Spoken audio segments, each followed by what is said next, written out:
नमस्कार दोस्तों। पिछले वीडियो में हमने डिस्कस किया था क्या क्या कदम उठाए गए अलग अलग स्टेक होल्डर्स द्वारा और क्या ग्राउंड रियलिटी है एजुकेशन की इस लॉकडाउन में। इस वीडियो में हम डिस्कस करेंगे क्या क्या किया जाना चाहिए और क्या हम कर सकते हैं as an individual, as a student, as a part of the society. Deccan Herald नाम के अखबार ने कुछ क्वेश्चंस उठाए हैं कि ऑनलाइन एजुकेशन तो ठीक है but what about practical classes, क्या होगा मैंडेटरी 75% अटेंडेंस का, और जो इंटरनल टेस्ट लिए जाते थे, वाइवा एग्ज़ाम्स लिए जाते थे, उनकी रिक्वायरमेंट्स का क्या, और वो स्टूडेंट्स जिनकी ऑलरेडी प्लेसमेंट हो चुकी थी सेमेस्टर के आगे खिंचने से, उन सब का क्या होगा। और क्योंकि अभी तक अलग अलग गवर्नमेंट्स द्वारा ये क्लियर नहीं किया गया है कि स्कूल्स एंड कॉलेजेस कब ओपन होंगे, तो इंस्टीट्यूशंस अपने एक्सपेंसेस को कम करने के लिए अपने एम्प्लॉयज़ की सैलरीज काट रहे हैं या उनको अपनी जॉब से निकाल रहे हैं। इससे ना सिर्फ फ्यूचर हायरिंग प्लान्स अफेक्ट होंगे बल्कि अफेक्ट होगी एजुकेशन की क्वालिटी और एक्सीलेंस। और इस टाइम में स्टूडेंट्स को जो काउंसलिंग की ज़रूरत है, एक मेंटल और इमोशनल सपोर्ट की ज़रूरत है, वो भी टीचर्स के ना होने से काफ़ी प्रभावित होगी। दोस्तों, इसके अलावा एक और चीज़ जो विचार करने लायक है वो है स्टूडेंट्स जो अब्रॉड में स्टडी कर रहे हैं एजुकेशन लोन्स लेकर। इस लॉकडाउन और कोरोना वायरस के टाइम पर कंपनीज भी एम्प्लॉयज़ हायर करने में आनाकानी करेंगी। इन स्टूडेंट्स का इस टाइम में क्या किया जाना चाहिए, कैसे इनको सपोर्ट किया जाना चाहिए by the government and the concerned authorities. दोस्तों, मैं हूं वरुण महाजन और चलिए डिस्कस करते हैं what needs to be done and what must be the priority in this video.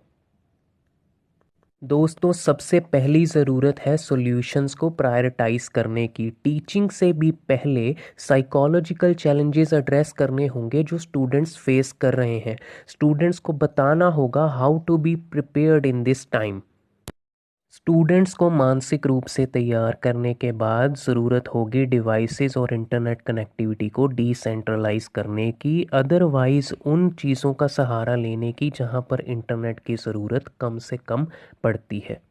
Balance बनाकर चलना पड़ेगा टेक्नोलॉजी और टीचिंग के बीच में, अदरवाइज स्टूडेंट्स पैसिव लर्नर्स बन जाएंगे और धीरे धीरे अपना इंटरेस्ट पढ़ाई में खो देंगे। फॉर एग्ज़ाम्पल, अगर हमें बच्चों को पढ़ाना है जो बहुत ही छोटे हैं तो उनके साथ इंटरनेट के ज़रिए पढ़ाई नहीं की जा सकती। उनके लिए हम वर्कशीट्स का इस्तेमाल कर सकते हैं और ऐसे में प्रिंटिंग प्रेस जो बंद पड़ी है उनका भी फ़ायदा हो जाएगा, उनको भी काम मिल जाएगा। स्टूडेंट्स जो सर्व शिक्षा अभियान के तहत स्कूल्स में आते थे, ना अब उनको खाने को मिल पा रहा है और ना ही उनको पढ़ने को। तो हमें कुछ ऐसे तरीके सोचने होंगे जिसमें सबकी हेल्प की जा सके। कुछ लेसन्स जो रेडियो पर प्रसारित किए जा सकते हैं वहाँ पर कर दिए जाने चाहिए, कहीं पर इंटरनेट की हेल्प लेनी चाहिए। स्टूडेंट्स जो मॉक कोर्सेज को अवेल कर सकते हैं वो मॉक कोर्सेज को अवेल करने, और जो टीवी पर सरकार ने ऐसे चैनल्स बनाए हुए हैं जहां पर अलग अलग सब्जेक्ट्स के अलग अलग कोर्सेज के टॉपिक्स पढ़ाए जाते हैं, उनकी एक समय सारणी बना के, उनका एक टाइम टेबल बना के बच्चों के पास सारी चीज़ें उपलब्ध करवाना ही इस वक्त की नेसेसिटी है। और गवर्नमेंट्स को, इंस्टीट्यूशंस को, स्कूल कॉलेजेस को मिलकर ये सब प्राथमिकता बनानी चाहिए, तभी सॉल्यूशन निकल पाएगा। दोस्तों, यूनाइटेड नेशंस की यूनेस्को नाम की एक संस्था ने ये कुछ सुझाव दिए हैं, अदरवाइज़ जो यूनिवर्सिटीज़, मैनेजमेंट्स और स्टेट बोर्ड्स अभी तक कर रही हैं वो नाकाफ़ी है। इससे ना तो स्टूडेंट्स को रिसोर्सेज अवेलेबल हैं, ना उनके पास स्टडी मटेरियल है, और आने वाले दिनों में अगर यही चलता रहा तो सिचुएशन कुछ ऐसी होगी जो कि आने वाले वीडियो में है। व्हाट्सएप पे पढ़ाई हो रही है आपकी? Yes ma'am. तो मैडम लेसन्स भेजती हैं आपको? यस मैम, वीडियो भी भेजती है कभी कभी। अच्छा, तो उससे समझ में आता है आपको? मैम थोड़ा थोड़ा आ जाता है। थोड़ा थोड़ा समझ में आता है। तो कैसे पढ़ाई होती है? सारे सब्जेक्ट्स की एक ही ग्रुप पे आती है या अलग अलग सब्जेक्ट्स की अलग अलग दिन पढ़ाई होती है? कैसे मैम सारे सब्जेक्ट की नहीं, बस हिंदी एसएसटी और EVS, maths, Hindi. Families that have two children are constantly switching between one WhatsApp group to another to make sure both kids are studying. Some families that do not have access to internet or smartphones are sending their children to the neighborhood households. दोस्तों, समय की ज़रूरत ये है कि institutions अपने level पर देखें कि उनके कॉलेज स्कूल में पढ़ने वाले स्टूडेंट्स किस तरह के जोन में रहते हैं, वो कितना अफेक्टेड है, क्या क्या उनके पास रिसोर्सेज अवेलेबल हैं। उस हिसाब से उनको डिस्टेंस लर्निंग का प्लान चॉक आउट करना चाहिए। और पहले उनको ये डिसाइड करना होगा कि क्या स्टूडेंट्स को नए विषय पढ़ाए जाएंगे या वो रिवाइज करवाया जाएगा जो उनको पहले से ही पढ़ा दिया गया है। ज़रूरत है इन्हीं सब बातों पर विचार करने की और डिस्टेंस लर्निंग को इफ़ेक्टिव बनाने की।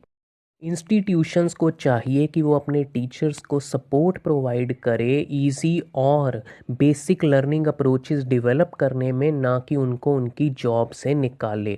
टीचर्स और पेरेंट्स को एनकरेज करे और सपोर्ट करे डिजिटल टूल्स को कैसे यूज़ करना है और स्टूडेंट्स की पढ़ाई को कैसे मॉनिटर करना है उसके ऊपर।